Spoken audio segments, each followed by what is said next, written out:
నమస్తే ఫ్రెండ్స్, స్వాతంత్ర దినోత్సవ శుభాకాంక్షలు అందరికీ కూడా. ఈ స్వాతంత్ర దినోత్సవం రోజు నేను ఒక ముఖ్యమైన ప్రకటన చేస్తున్నా. ఇది నా కెరియర్లో చాలా పెద్ద ఛాలెంజింగ్ డెసిషన్. నేను ఉమెన్ జర్నలిస్ట్ని, ఇండిపెండెంట్ జర్నలిస్ట్గా 5 ఏళ్ళుగా ఈ యూట్యూబ్ ప్లాట్ఫామ్లో నేను వీడియో చేస్తున్నాను, మీరు చూస్తున్నారు. ఇప్పుడు ఇంకొక అడుగు ముందుకేసాను. ఒక స్టార్టప్ కంపెనీని నేను మొదలుపెట్టాను, అది మీడియా కంపెనీ. వారంలో 1-2 long form videos, investigative videos ఇలా చేస్తున్నాను. నేను చాలా తక్కువ న్యూస్ నేను మీకు అందిస్తున్నాను. సో ఇలాంటి నాకు ఎక్కువ వార్తలు ఇవ్వగలిగే ఒక వేదికని మనం ఎందుకు తీసుకురాకూడదు అని అనిపించింది. అందులో భాగంగానే ఒక షార్ట్ న్యూస్ యాప్ స్టార్ట్ చేయాలి అనే ఆలోచన వచ్చింది. సో ఆ ఆలోచన రావడానికి కారణం కూడా మీరే. ఎస్, ఈ వీడియోస్ చూస్తున్న వాళ్ళు. నేను తీసుకొని వచ్చిన షార్ట్ న్యూస్ యాప్ పేరేంటి, దాని ప్రత్యేకతలు ఏంటి, ఇవన్నీ కూడా నేను చెప్తాను. అంతకంటే ముందు నేను ఒక షార్ట్ న్యూస్ యాప్ని ఎందుకు తీసుకొని వచ్చాను, ఒక మీడియా కంపెనీని ఎందుకు మొదలు పెట్టాలనిపించింది, ఈ విషయాలే నేను ఖచ్చితంగా షేర్ చేసుకోవడానికి ఇదే బెస్ట్ టైం. నా వీడియోస్ చూస్తున్న మీరు, ఈ ఛానల్ సబ్స్క్రైబర్స్, రకరకాల మెయిల్స్, డిఎమ్స్ ద్వారా నాకు చాలా సమస్యల్ని షేర్ చేస్తూ ఉంటారు. చాలా విషయాలు నా దృష్టికి తీసుకొని వస్తూ ఉంటారు. వాటిలో భూముల ఇష్యూస్ ఉంటాయి, రోడ్ల ఇష్యూస్ ఉంటాయి, హాస్పిటల్ ఇష్యూస్ ఉంటాయి, స్కూల్స్ ఇష్యూస్ ఉంటాయి. ఎలా అంటరానితనాన్ని ఇప్పటికీ కొన్ని కుటుంబాలు పాటిస్తున్నాయో, ఎలా కొన్ని కుటుంబాలను వెలివేస్తున్నారో, అణగారిన వర్గాల సమస్యలు ఉంటాయి, నిరుద్యోగుల వాయిస్ ఉంటుంది, విద్యార్థుల పోరాటాలు ఉంటాయి. ఈ ఛానల్ ద్వారా నేను వీలైనన్ని వీడియోస్ చేస్తున్నాను. కానీ మీరు నా దృష్టికి తీసుకొని వచ్చే ప్రతి ఇష్యూని నేను అడ్రస్ చేయలేకపోయిన సందర్భాలే చాలా చాలా ఎక్కువ. అలాగే నేను వీడియోస్ చేయడానికి చాలా టైం పడుతుంది. ప్రతిదీ చెక్ చేసుకోవాలి, నేను రాసుకోవాలి, రికార్డ్ చేయాలి, రికార్డ్ చేసిన తర్వాత ఎడిటింగ్ చేయాలి, ఎడిటింగ్ చేసిన తర్వాత మళ్ళీ చూడాలి.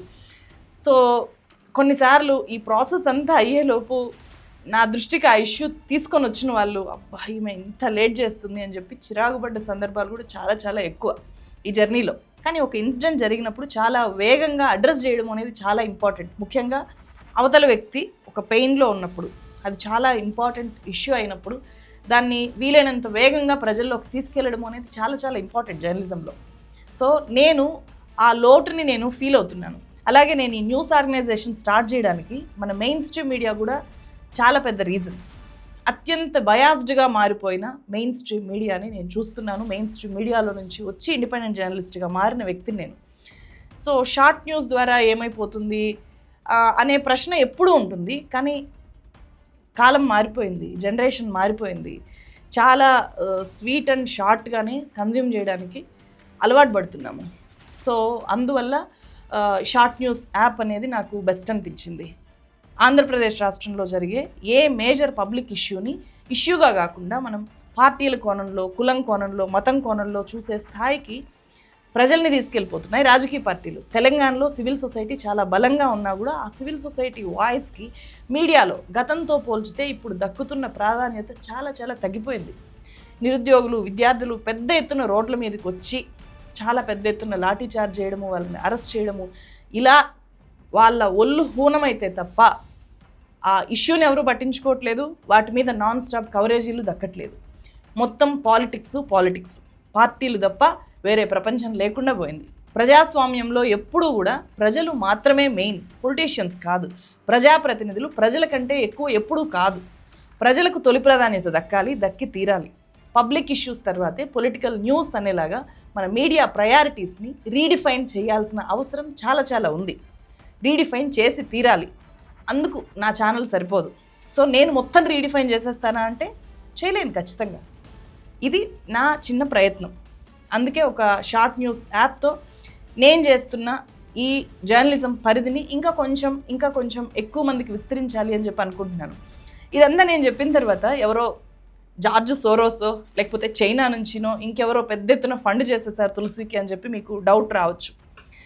నిజానికి నేనేం నమ్ముతానంటే, నేను వచ్చిన బ్యాక్గ్రౌండ్ దృష్టిలో పెట్టుకుంటే, నేను ఈ రోజున్న పొజిషను, మీ ముందు ఇలా కూర్చొని వార్తలు చెప్పడము, నేను బిల్డ్ చేసుకున్న ఒక నమ్మకము, లేకపోతే నేను అనుభవిస్తున్న ప్రొఫెషనల్ సాటిస్ఫాక్షన్, ఇవన్నీ చాలా చాలా పెద్దవి.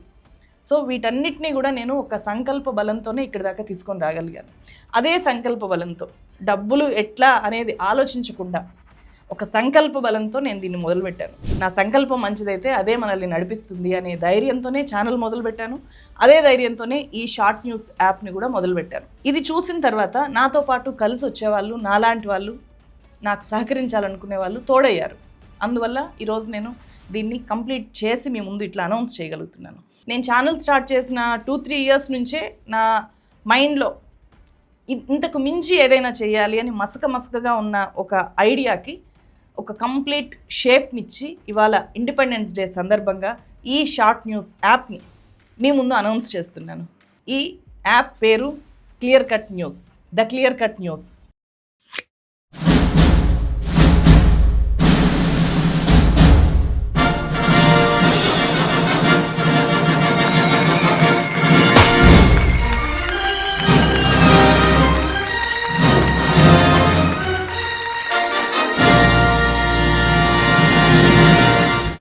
Truth is clear when news is clear. Media చేయాల్సిన పని కూడా ఇదే కదా, అందుకే క్లియర్ కట్ న్యూస్ స్లోగన్గా ఈ లైన్ పెట్టాం. నిజానికి ఏదైనా ఒక పెద్ద లాంచింగ్ ఈవెంట్ లాంటిది పెట్టి అనౌన్స్ చేయమని చెప్పి చాలామంది వెల్ విషర్స్ సజెస్ట్ చేశారు. కానీ నన్నుగా నిలబెట్టిన ఈ ఛానల్ ద్వారా మీ అందరి సాక్షిగా ఇలా యాప్ని ప్రజలకు పరిచయం చేయడమే నాకు చాలా కరెక్ట్ అనిపించింది.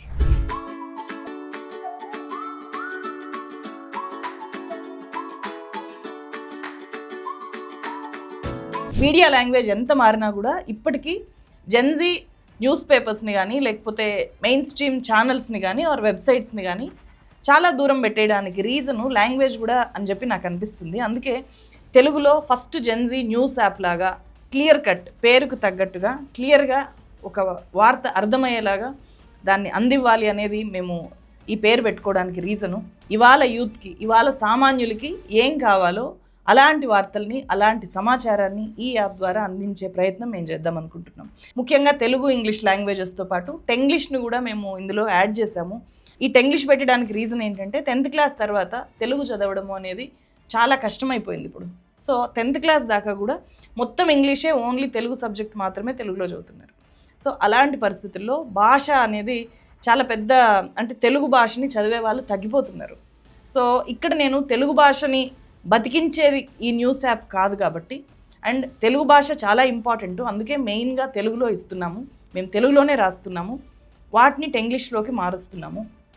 సో దానివల్ల టెంగ్లీష్ మాత్రమే వచ్చిన వాళ్ళు, తెలుగు చదవడం రాని వాళ్ళకి కూడా ఈ యాప్ దగ్గర అవ్వాలి అనేది నా ప్రధాన ఉద్దేశం. ఇక్కడ ఇప్పుడు పిల్లలు కూడా టెంగ్లీష్ చదవగలుగుతున్నారు, తెలుగు చదవలేకపోతున్నారు. ఈ యాప్లో ఉండే ముఖ్యమైన ఫీచర్ ఏంటంటే మీరు వార్తల్ని చదవడమే కాదు, వార్తల్ని ఇక్కడున్న ఆడియో ఆప్షన్ ద్వారా వినొచ్చు కూడా. ట్రావెల్ చేస్తూ అలా కార్లోనో బైక్లోనో పెట్టేసుకుంటే 1 by 1 వార్తల్ని వింటూ వెళ్ళిపోవచ్చు. అండ్ మీరే సిటిజన్ జర్నలిస్ట్గా మారి వార్తలు రాయొచ్చు కూడా. ఎస్, హైపర్ లోకల్ నేచర్తో, జెన్జీ ఫ్రెండ్లీ లుక్తో, మోడర్న్ కమ్యూనికేషన్ ఉండేలాగా నేను ఈ యాప్ని డిజైన్ చేశాను. యూజర్ ఇంటర్ఫేస్ ఎలా ఉందో మీరు చూసి చెప్పండి. మీరు ఈ యాప్ని డౌన్లోడ్ చేసుకొని వాడి మీ ఫీడ్బ్యాక్ని నాకు ఇక్కడ ఫీడ్బ్యాక్ అనే ఆప్షన్ ఉంది, ఈ ఫీడ్బ్యాక్ ఆప్షన్ ద్వారా మీరు కామెంట్ చేయొచ్చు, ఎలా ఉంది అని చెప్పి మీ ఫీడ్బ్యాక్ ఇవ్వచ్చు. నోటిఫికేషన్స్ మస్ట్గా ఆన్లో పెట్టుకుంటేనే మేము రాసే వార్తలు మీకు వస్తాయి. సో షార్ట్ న్యూస్ యాప్స్లో నోటిఫికేషన్ అనేది చాలా ఇంపార్టెంట్ కాబట్టి మస్ట్గా నోటిఫికేషన్ ఆన్ చేసి పెట్టుకోండి. ప్రస్తుతం చాలా చిన్న టీం వర్క్ చేస్తుంది. ఈ వీడియో చూస్తున్న వాళ్ళలో నాతో పాటు ఈ clear cut short news app కోసం వర్క్ చేయాలి అని ఉంటే కనుక జాయిన్ అవ్వండి. సో ఫ్రెషర్స్కి ఎక్కువ ప్రయారిటీ ఇచ్చి తీసుకోవాలి అని అనుకుంటున్నాను. జర్నలిస్ట్గా మారాలి అని అనుకునే వాళ్ళకి, ఇంపాక్ట్ఫుల్గా రాయాలి అని అనుకునే వాళ్ళకి, వాళ్ళ వాయిస్ వినిపించాలి అని అనుకునే వాళ్ళకు ఇది ఒక మంచి అవకాశం. దీనికి సంబంధించిన అప్లికేషన్ ఫామ్ని నేను ఫస్ట్ కామెంట్లో డిస్క్రిప్షన్లో ఇచ్చాను, ఒకసారి చెక్ చేయండి. నేను అనుకున్న పద్ధతిలో టెస్ట్ చేసి 10 మెంబర్స్ని సెలెక్ట్ చేసుకోవాలి అని అనుకుంటున్నాను. ముందే చెప్తున్నాను, భారీ జీతాలు, హైఫై ఫెసిలిటీస్ అస్సలు ఎక్స్పెక్ట్ చేయకండి. సో ఈ విషయంలో మాత్రం మీరు ఎలాంటి ఎక్స్పెక్టేషన్స్ లేకుండా ఓన్లీ ప్రొఫెషనలిజం కోసం వచ్చే వాళ్ళకి నేను ప్రయారిటీ ఇవ్వాలి అని అనుకుంటున్నాను. ఈ యాప్ ద్వారా గొప్ప సంచలనాలు ఏవో నేను క్రియేట్ చేస్తాను అని కూడా అస్సలు ఊహించకండి. మొత్తం ప్రపంచంలో జరిగే ప్రతిదీ నేను కవర్ చేసేస్తాను అని కూడా ఎక్స్పెక్ట్ చేయకండి. ముఖ్యంగా civil society voice, voiceless people voice, student voice, youth voice and politics కూడా, అండ్ మనకు పనికొచ్చేవి ప్రతిదీ కూడా ఇందులో రిఫ్లెక్ట్ చేసేలాగా మేము రాయాలి అని అనుకుంటున్నాము. అలాగే రాజ్యాంగం మాత్రమే ప్రామాణికంగా మేము పనిచేయాలి అని అనుకుంటున్నాము. అందుకే ఫస్ట్ యాప్ తీసుకొని రావడం మొదలైనప్పటి నుంచి, అంటే టెస్టింగ్ ఫేజ్ నుంచి కూడా అంబేద్కర్ కొటేషన్స్ని మేము పోస్ట్ చేస్తూ వస్తున్నాము. వాటిలో నేను చాలా కొటేషన్స్ని నేను నా ఇన్స్టాగ్రామ్ అండ్ వాట్సాప్ ఫేస్బుక్ ప్రొఫైల్స్లో కూడా షేర్ చేశాను. సో చాలామందికి అవి పరిచయం అయి ఉంటాయి. రాజ్యాంగం గురించి, చట్టాల గురించి వీలైనంత ఎక్కువగా ఈ యాప్లో ఉండే స్పేస్ని ఉపయోగించుకునే ఆ పరిధిలోనే ఎక్కువ అవేర్నెస్ క్రియేట్ చేయడానికి కూడా మేము పనిచేయాలి అని అనుకుంటున్నాం. అలాగే ఈ టీము, ఈ నెట్వర్కింగ్ చేయడము ఇదంతా కూడా భారీ ఖర్చుతో కూడుకున్న పని కాబట్టి మేము యాడ్స్ కూడా తీసుకుంటాము అండ్ మార్కెటింగ్ టీమ్ని కూడా ఎక్స్పాండ్ చేయాలి అనుకుంటున్నాము. అలాంటి వాళ్ళు కూడా అప్లై చేయొచ్చు అండ్ మా దృష్టికి తీసుకొని రావచ్చు. యాప్ వాట్సాప్ ఛానల్ మస్ట్గా ఫాలో అవ్వండి. ఏవైనా ఇంపార్టెంట్ అప్డేట్స్ని నేను అక్కడ పోస్ట్ చేస్తాను. ఈ క్లియర్ కట్ న్యూస్ యాప్ని మీరు గూగుల్ ప్లే స్టోర్ నుంచి డైరెక్ట్గా డౌన్లోడ్ చేసుకోవచ్చు. ఐఫోన్ యూజర్స్ కూడా యాప్ని వాడచ్చు. టెస్ట్ ఫ్లైట్లో అందుబాటులో ఉంది. ఆ లింక్ని నేను కింద ఇస్తాను, ఒకసారి చెక్ చేయండి. యాప్లో మీకు ప్లస్ సింబల్ కనిపిస్తుంది, దాన్ని క్లిక్ చేసి మీ గ్రామాల్లో, మీ జిల్లాల్లో, మీ ఊర్లో జరిగిన వార్తల్ని, విశేషాలని మాతో నేరుగా షేర్ చేసుకోవచ్చు. అలాగే తెలుగు రాష్ట్రాల్లో గల్ఫ్ కార్మికులు చాలా చాలా ఎక్కువగా ఉన్నారు. అక్కడ వాళ్ళకి ఏం జరిగేది అప్పుడప్పుడు వైరల్ అయ్యే వీడియోస్లో తప్ప, ఏదైనా పెద్ద ఇష్యూ జరిగితే తప్ప మనకు తెలియట్లేదు. గల్ఫ్ కార్మికులు కూడా ఈ యాప్ ద్వారా జర్నలిస్టులుగా మారండి అని చెప్పి నేను రిక్వెస్ట్ చేస్తున్నాను. సో మీరు అక్కడి నుంచి ఇక్కడ వాళ్ళకి ఏమైనా చెప్పాలి అంటే, అక్కడ జరిగిన విశేషాలని, వార్తల్ని, ఇష్యూస్ని, మీ ఇష్యూస్ని మీరు షేర్ చేసుకోవాలి అంటే కూడా మీరు షేర్ చేసుకోవచ్చు. ఇది గల్ఫ్కి మాత్రమే పరిమితం కాదు. మీరు ఏ దేశంలో ఉన్నా కూడా అక్కడుండే వార్తల్ని, అంటే ఇది ఒపీనియన్ కాదు, వార్త మాత్రమే కాబట్టి వార్తని దృష్టిలో పెట్టుకొని న్యూస్ ఫార్మేట్లో మీరు మాకు పంపించవచ్చు. ఈ యాప్ అనేది నాకు ఖచ్చితంగా చాలా పెద్ద ఛాలెంజే కాబట్టి చాలా జాగ్రత్తగా చేయాలి అని చెప్పి నేను పదే నాకు నేను చెప్పుకుంటున్నాను. అండ్ మేము అస్సలు వార్తల విషయంలో పొరపాట్లు చెయ్యము, అస్సలు పొరపాట్లే జరగవు అని నేను అసలు చెప్పట్లేదు. ఏదైనా పొరపాటు జరిగితే ఖచ్చితంగా మీరు కూడా క్షమించాలి అండ్ ఆ తప్పుని దిద్దుకోవడానికి, దాని నుంచి నేర్చుకోవడానికి ఖచ్చితంగా ప్రయత్నం చేస్తూ ఈ జర్నీని కొనసాగిస్తాము. సో నా దగ్గర ఇప్పుడున్న వాళ్ళు కానీ, నేను తర్వాత తీసుకోబోయే వాళ్ళు కానీ ఏదో మొత్తం అనుభవజ్ఞులైన జర్నలిస్టులు కాదు, సాధారణమైన వ్యక్తులను తీసుకొని జర్నలిస్టులుగా వాళ్ళని ట్రైన్ చేయాలి అని అనుకుంటున్నాను. కాబట్టి తప్పులు జరగచ్చు కూడా. సో ఆ తప్పుల్ని సరిదిద్దే బాధ్యత కూడా మీరు తీసుకోవాలి అని చెప్పి నా రిక్వెస్ట్. మీరు రోజు వార్తలు చదవండి, మీ అభిప్రాయాల్ని కామెంట్ చేయండి, మీకు నచ్చినవి మీ సోషల్ మీడియా హ్యాండిల్స్లో షేర్ చేయండి. ఈ ఛానల్ సపోర్టర్సే ఈ యాప్ ప్రమోటర్స్ అని చెప్పి నేను నమ్ముతున్నాను. నా రెగ్యులర్ వీడియోలు కూడా ఎప్పటిలాగే కొనసాగుతాయి. మరో వీడియోతో మళ్ళీ కలుస్తాను. Thank you so much.